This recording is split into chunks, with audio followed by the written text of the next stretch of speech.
See, the rig is spinning on air bearings right now. This is the bearing cartridge. This is a retainer that it's going to go in. So you can see these bearings. There's one on the top, two on the sides. There's two directly underneath of the rotor. This is what the radial air bearings look like. You can see the Hertzian contact tilt pad on the back. 80 psi going to the bearings. Spinning completely freely. I can start it, get it going in the other direction. At this moment, spinning at 10,000 RPMs, being driven by this high-speed motor here. So we're putting a 400-pound load on this center cartridge. And this arm then puts force onto a force gauge. They're climbing slightly from 13 C or so. So maybe they've gone up 1 degree C. We're going to go to 12,000 RPM.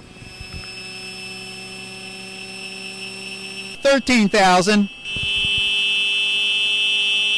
14,000 RPM. Again, this bearing's got 400 pounds of load on it. We are commissioning a new test stand. You can see there's 4 eddy current probes. We've got unbalanced weights. You can see how out of concentric that is. That's meant for spinning unbalanced between bearings.